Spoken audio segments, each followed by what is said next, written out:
आज की इस वीडियो में हम देखेंगे रियल टाइम ट्रैकर 11.7 सॉफ्टवेयर को हम कैसे कॉन्फ़िगर कर सकते हैं।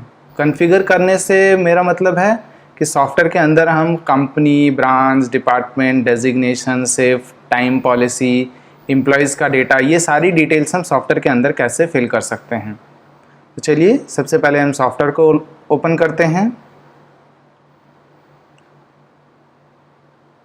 हमेशा की तरह सॉफ्टवेयर का यूज़र नेम और पासवर्ड एडमिन ही है। जैसे ही हम सॉफ्टवेयर को लॉगिन करते हैं, सॉफ्टवेयर इंस्टॉलेशन के बाद जो हमारा सबसे पहला काम होता है वो होता है मशीन सेटअप का। मशीन सेटअप हम ऑलरेडी देख चुके हैं कैसे करना है। Machine number, IP address, model number, ये सारी चीज़ें सेलेक्ट करके एंटर करके हम मशीन सेटअप कर सकते हैं। अगर और भी मशीनें हमें ऐड करनी है तो हम ऐड करके बाकी मशीनें भी अलग अलग डिवाइस आईडी पर कनेक्ट कर सकते हैं, जो भी मॉडल्स होंगे, जितने भी मॉडल्स होंगे।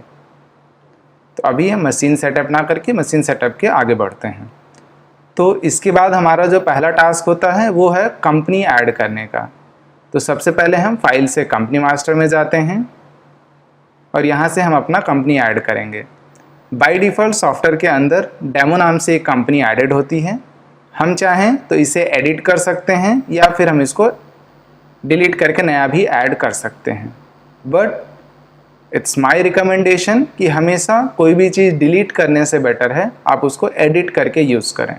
तो अभी के लिए मैं एडिट करूँगा और यहाँ पर कंपनी नेम में एंटर कर देता हूँ। जैसे मैं एंटर कर दे रहा हूँ रियल टाइम बायोमेट्रिक्स। बाकी description, address, phone number, email, pan card, ये सारी मैंडेटरी फील्ड्स नहीं हैं। आप अगर चाहते हैं तो अपने रिकॉर्ड के लिए आप एंटर कर सकते हैं। नीचे आपको सेव का बटन मिल जाएगा, आप यहाँ से इसको सेव कर सकते हैं। कंपनी ऐड करने पे किसी तरह की कोई लिमिटेशन नहीं है। आप एक कंपनी ऐड करते हैं या 4 कंपनी, 10 कंपनी ऐड करें, it's totally up to you. आप कितनी भी कंपनी जिसमें ऐड कर सकते हैं। मैं सिर्फ एक ही कंपनी ऐड करूँगा। आगे बढ़ते हैं। अगला जो है हमारा वो है ब्रांच मास्टर। ब्रांच मास्टर से हम ऐड करते हैं कि हमारी कंपनी के अंडर में कितनी कितनी ब्रांचेस हैं। जितनी भी ब्रांचेस हैं वो सारी ब्रांचेस हम ऐड करेंगे। यहाँ भी फिर वही है, रिकमेंडेड है। किसी भी ब्रांच को डिलीट करने से बेटर है हमेशा उसको एडिट करें। तो सबसे पहले हम एक ब्रांच ऐड करते हैं न्यू दिल्ली के नाम से। फिर वही address, phone number, email ID mandatory नहीं है, आप चाहें तो अपने रिकॉर्ड के लिए एंटर कर सकते हैं। सेव किया। एक और ब्रांच में ऐड कर लेता हूँ इसी कंपनी के अंडर में। अगली ब्रांच में ऐड कर देता हूँ मुंबई के नाम से। सेव कर दिया और ये रिकॉर्ड सेव सक्सेसफुली हो गया। अब हमारे पास 2 ब्रांचेस ऐड हो चुकी हैं। अगला जो काम है हमारा वो है सॉफ्टवेयर के अंदर हम डिपार्टमेंट कैसे ऐड करेंगे। तो हम जाते हैं फाइल में, इसके बाद डिपार्टमेंट मास्टर। डिपार्टमेंट मास्टर में भी डेमो नाम से एक एडेड है, हम उसको अभी के लिए हटा देते हैं एडिट करके और हम डिपार्टमेंट का नाम डाल देते हैं सॉफ्टवेयर। डिपार्टमेंट का नाम हमने डाल दिया सॉफ्टवेयर। डिपार्टमेंट हेड का ईमेल आईडी अगर आपको एंटर करना है तो अपने रिकॉर्ड के अनुसार एंटर कर सकते हैं, नहीं तो ब्लैंक छोड़ सकते हैं। और भी जितने भी डिपार्टमेंट्स होंगे वो सारे डिपार्टमेंट्स आप एक एक करके यहाँ ऐड कर सकते हैं। जैसे मैंने एक सॉफ्टवेयर ऐड कर दिया, एक मैं सेल्स ऐड कर देता हूँ, एक और मैं ऐड कर देता हूँ अकाउंट्स के नाम से। अकाउंट्स के नाम से एक मैं ऐड कर देता हूँ।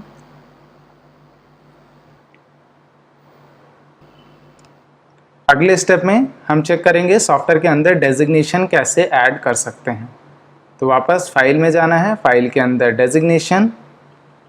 डेजिग्नेशन में यहाँ पर हम डेजिग्नेशन नाम एंटर करें। डेजिग्नेशन नेम में कौन सा एम्प्लॉई, उस एम्प्लॉई की पोस्ट क्या है वो हम यहाँ पर एक हेडर्स के तरीके से बनाते हैं।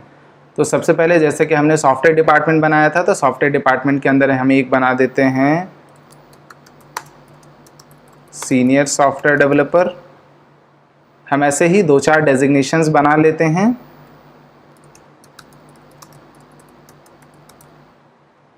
सॉफ्टवेयर डेवलपर, एक और हम बना लेते हैं सपोर्ट इंजीनियर के नाम से। ये हो गए हमारे 3 डेजिग्नेशन। ऐसे ही हम मैनेजर, अकाउंटेंट जितने भी हैं सभी के लिए जितनी मर्जी उतने डेजिग्नेशंस हम बना सकते हैं। ये हो गया हमारे डिपार्टमेंटल डेजिग्नेशन हम कैसे बनाते हैं। अगला टास्क जो हमारा है वो है फाइल के अंदर शिफ्ट मास्टर। शिफ्ट मास्टर जो है ये हमारा डिसाइड होता है कि हमारे ऑफिस का टाइम क्या है, कितना ओवर टाइम हम अलाउ कर रहे हैं, कितना अर्ली अलाउ कर रहे हैं, वीक ऑफ या हॉलीडे क्या है, वो सारी चीज़ें। तो अभी के लिए हमारे पास एक शिफ्ट ऑलरेडी एडेड है। इसका हम शिफ्ट नेम या शिफ्ट कोड जो भी हमारा स्टार्ट टाइम एंड टाइम है वो हम एंटर कर सकते हैं। जैसे कि ये हो गया 9:45 स्टार्ट टाइम, हमारा ऑफिस का एंड टाइम हो गया 18। शिफ्ट का जो ड्यूरेशन है ये अपने आप काउंट कर लेगा। यहाँ मैक्सिमम अर्ली आवर्स अलाउज में आपको मिल जाता है कि ये जो आपने स्टार्ट टाइम डाला है इस टाइम से कितना पहले कोई भी स्टाफ आ सकता है। तो अभी के लिए यहाँ पर 2 घंटे डाला हुआ है। आप इसको अपने हिसाब से कम ज़्यादा कर सकते हैं, 1 घंटे 2 घंटे जो भी आपको रखना आप उस हिसाब से कर सकते हैं। मैक्सिमम OT आवर्स हैं जो आपको बताता है कि आपके एम्प्लॉई ओवर टाइम कितनी देर कर सकते हैं, कितनी देर का ओवर टाइम आप उनको अलाउ करते हैं। उसके बाद फिर नीचे आपको मिलता है number of present for weekly off. इसका मतलब ये होता है कि कौन सा एम्प्लॉय कितने दिन प्रेजेंट रहेगा तभी उसको वीकली ऑफ मिलेगा। अगर हमने यहाँ पर 5 डाल दिया, तो अगर कोई एम्प्लॉय 5 दिन से कम प्रेजेंट है, मान लो पूरे हफ्ते में वो 4 दिन प्रेजेंट है, 4 ही दिन ऑफिस आया है, तो उसको वीकली ऑफ नहीं मिलेगा। अभी के लिए हम इसको 0 रखते हैं और आगे बढ़ते हैं वीकली ऑफ के। यहाँ से हम वीकली ऑफ सेलेक्ट कर सकते हैं, हमारा फर्स्ट वीकली ऑफ क्या है। दूसरे में हम सेकंड वीकली ऑफ सेलेक्ट कर सकते हैं, जैसे कि मान लीजिए सैटरडे मेरा सेकंड वीकली ऑफ है और ये फुल डे होता है, फुल डे मेरा ऑफ होता है, और ओनली सेकंड और फोर्थ सैटरडे को मेरा वीक ऑफ होता है, वो भी फुल। सिंगल पंच की पॉलिसी आपको यहाँ मिल जाएगी, जिसमें एब्सेंट ऑन सिंगल पंच या half day on single punch हम सेलेक्ट कर सकते हैं, आपके ऊपर है। उसके बाद इसको मैं यहीं से सेव कर देता हूँ। और भी एडवांस चीज़ें हैं वो हम आगे इन्हीं वीडियोस के सीक्वेंस में डिस्कस करते रहेंगे, और भी क्या एडवांस चीज़ें हैं। फिलहाल के लिए जो मास्टर सेटिंग है इसमें मैं आपको वो दिखाता हूँ।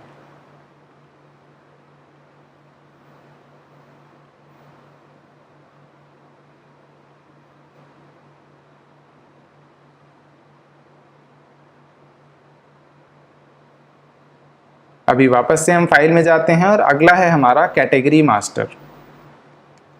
कैटेगरी मास्टर में हमारे ऑफिस की पॉलिसीज़ होती हैं कि कितना लेट अराइवल अलाउ कर रहे हैं, कितना अर्ली डिपार्चर अलाउ कर रहे हैं। अगर वर्किंग आवर पे कोई कंडीशन लगानी है हाफ डे या एब्सेंट की, तो उसके लिए हम यहाँ से वो सारी कंडीशंस हम यहाँ से सेट कर सकते हैं।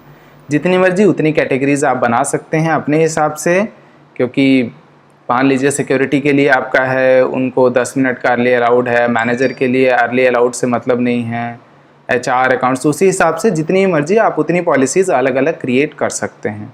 अभी के लिए हम ज़्यादा इन डेप्थ में नहीं जाएंगे इसके, बट हाँ आगे की वीडियोज़ में हम इस पर भी चर्चा करेंगे। फिलहाल के लिए ये 5 जो हैं ये हमारे मेन हेडर्स होते हैं, company, branch, department, designation, shift और कैटेगरी। इसके बाद ही हम आगे बढ़ते हैं जिसमें हम एम्प्लॉई ऐड करते हैं। सॉफ्टवेयर के अंदर सारे एम्प्लॉयज़ ऐड करते हैं, कौन सा एम्प्लॉई है, कैसे ऐड करना है। तो सबसे पहले हम यहाँ एम्प्लॉई मास्टर में जाएंगे। ये जो एम्प्लॉयज़ की डिटेल्स है ये हम डायरेक्टली बायोमेट्रिक के अंदर से डाउनलोड कर सकते हैं, या जैसे बायोमेट्रिक हमारी ऑटोपुस पे कनेक्ट होगी वो डेटा अपने आप यहाँ पर आ जाएगा।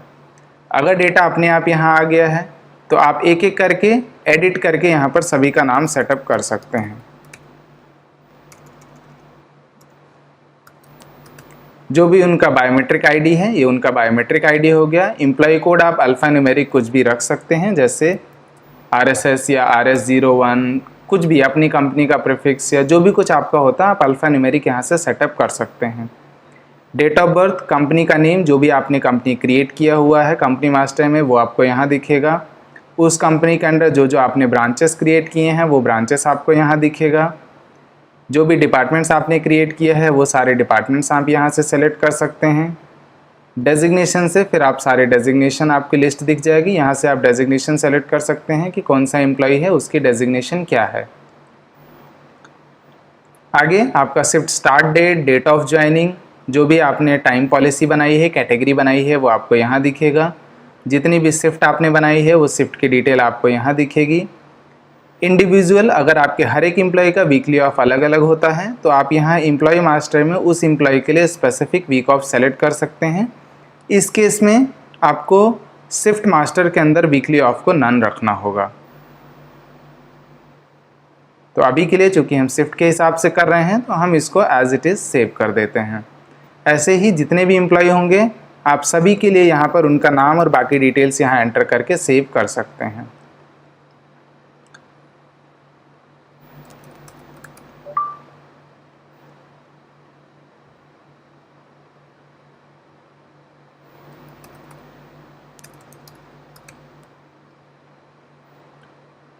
अभी के लिए हम सिर्फ 4 एम्प्लॉय ऐड कर रहे हैं। ये तो हो गया हमारा मैनुअल एंट्री। अब अगर हम चाहते हैं कि सारे एम्प्लॉयज़ की एंट्री बल्क में एक साथ कर लें तो बल्क में भी अपलोड का ऑप्शन होता है। बल्क में हम एम्प्लॉयज़ का डेटा अपलोड कैसे कर सकते हैं, बल्क में एम्प्लॉय अपलोड का प्रोसेस हम अगली वीडियो में देखेंगे। तो अगली वीडियो में हम देखेंगे कि रियल टाइम ट्रैकर 11.7 सॉफ्टवेयर के अंदर हम बल्क में 100, 200, 500 या 1000 एम्प्लॉयज़ का डेटा एक साथ कैसे एंटर कर सकते हैं।